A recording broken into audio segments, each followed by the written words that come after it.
শিৱসাগৰত কৰুণ ঘটনা তাৰে আক্ৰমণ এজন যুৱকক ৰিকু দাস নামৰ যুৱকজন দাৰ খাপত গুৰুতৰভাৱে আহত হয় ৰিকু দাসৰ ঘৰ দৰিকাখাত ৰজাবাৰীত আক্ৰমণ কৰা ব্যক্তিজনৰ নাম সঞ্জীৱ চৰকাৰৰ ঘৰ পলছনিত মাছ কিনাক লৈ তৰ্ক বিতৰ্কৰ বাবে আক্ৰমণৰ ঘটনাটো সংঘটিত হয় ৰিকু দাসক সংকটজনক অৱস্থাত শিৱসাগৰ অসামৰিক চিকিৎসালয়ত ভৰ্তি কৰোৱা হয় যদিও উন্নত চিকিৎসাৰ বাবে ডিব্ৰুগড়স্থিত অসম চিকিৎসা মহাবিদ্যালয়লৈ প্ৰেৰণ কৰা হয় আনহাতে সঞ্জীৱ চৰকাৰ নামৰ যুৱকজন ঘটনা সংঘটিত কৰি পলায়ন কৰে শিৱসাগৰৰ পৰা ৰাতুকুমাৰ দাসৰ ৰিপৰ্ট এনিফাৰো 24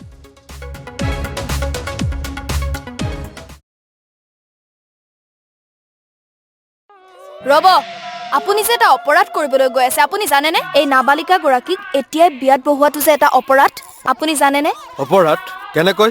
মোৰ ছোৱালী মোৰ কথা তুমি যিয়েই নোকোৱা ভূঞা 18 বছৰৰ তলৰ যিকোনো কন্যা সন্তানৰ বিয়া দিলেই আইনগতভাৱে এক দণ্ডনীয় অপৰাধ বিয়া দিয়াজন যিমান দায়ী বিয়া পতাজনো সমানে দায়ী এতিয়া তাই পঢ়া শুনা কৰাৰ বয়স খেলা ধূলা কৰাৰ বয়স তাইক খেলিবলৈ দিয়ক পঢ়িবলৈ দিয়ক আৰু চাব এদিন আপুনি তাইক লৈ গৌৰৱ অনুভৱ কৰিব পাৰিব এতিয়াই তাইক সংসাৰৰ বোজা দি তাইৰ ভৱিষ্যত জীৱনটো অন্ধকাৰ কৰাৰ অধিকাৰ তোমাৰ জানো আছে মোৰ ভুল হৈ গ'ল মাজনী মোক ক্ষমা কৰিবা শিক্ষা ল'ৰা ছোৱালী উভয়ৰে প্ৰাপ্য আৰু অধিকাৰ আপোনাৰ কন্যা সন্তানক তাইৰ এই প্ৰাপ্যৰ পৰা বঞ্চিত নকৰাব বাল্য বিবাহ ভাৰতীয় আইনৰ দ্বাৰা বিহিত এক দণ্ডনীয় অপৰাধ এনে অপৰাধ কৰি আপোনাৰ কন্যা সন্তানৰ ভৱিষ্যত অন্ধকাৰৰ মাজলৈ ঠেলি নিদিব